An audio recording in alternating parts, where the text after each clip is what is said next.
Praise the lord. Welcome to follow me యేసుని వెంబడించు. ఎలా ఉన్నారు నాన్న? బాగున్నారా? సరే, ప్రేయర్తో సండే స్కూల్ స్టార్ట్ చేద్దాం. ఆమె సరే నాన్న, ఈరోజు టీచర్స్ డే స్పెషల్ కదా, ఏం స్టోరీ చెప్పుకుందాం? జోన్నా, ఈరోజు ఏం స్టోరీ చెప్పుకుందాం?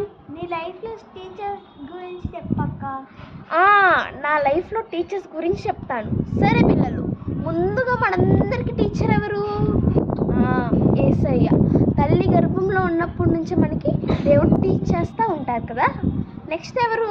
గెస్ట్ చేయండి చూద్దాం. అమ్మ. ప్రతి క్షణం ప్రతి నిమిషం మనం ఎలా బ్రతకాలి, మనం ఎలా ఉండాలి అని నేర్పిస్తూ ఉంటారు. మరి పెద్ద సండే స్కూల్కి వెళ్ళాక సండే స్కూల్ టీచర్ కథల ద్వారా మనల్ని ఇంకా ఇన్స్పైర్ చేసి దేవుళ్ళలో ఎదగాలని చెప్తారు. మరి స్కూల్లో మీరు బాగా చదివి గొప్ప వాళ్ళు అవ్వాలని చెప్తూ ఉంటారు. సరే పిల్లలు, మరి నా లైఫ్లో జరిగిన ఒక అక్క గురించి చెప్తాను. మరి విందామా? మీ అందరికి ఇంట్రెస్టేనా? సరే పదండి వెళ్దాం. కరోనా టైంలో చర్చెస్ సండే స్కూల్స్ ఏమి ఉండేవి కాదు. అప్పుడు ఆన్లైన్ సండే స్కూల్స్ జరిగేవి. ఈ ఫాలో మీలో అప్పుడు శ్వేతక్క టీచ్ చేసేవాళ్ళు. అప్పుడు ఒకసారి శ్వేతక్క హడ్సన్ టైలర్ గురించి చెప్పారు పిల్లలు. నేను చాలా చిన్నదాన్ని, అయితే నాకు అక్క చెప్పింది ఆసక్తి కలిగింది. దేవుడు నాలో ఆసక్తి పుట్టించాడు. నేను అప్పటి నుంచి డాక్టర్ అవ్వాలి, మిషనరీ అవ్వాలి, టీచర్ అవ్వాలి అని అనుకునేదాన్ని.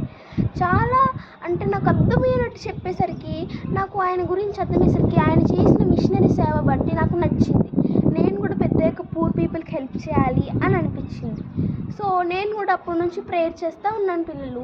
నేను అవ్వలేదు కానీ నాకు విశ్వాసం మాత్రం ఉంది పిల్లలు. నమ్మకం ఉంచలేదు కానీ నాకు విశ్వాసం మాత్రం ఉంది. నేను ఖచ్చితంగా నా గోల్ని రీచ్ చేసుకుంటానని. మీ టీచర్స్ కూడా ఏదొక్కసారి మీకు ఏదొక్క కథ చెప్పున్నప్పుడు మీరు కూడా మీ గోల్ని సెట్ చేసి ఉండొచ్చు.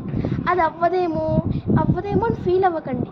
దేవుడు మిమ్మల్ని ఏ స్థానంలో ఉంచాలనుకున్నాడో ఆ స్థానంలో ఎప్పుడైనా ఖచ్చితంగా ఉంచుతారు.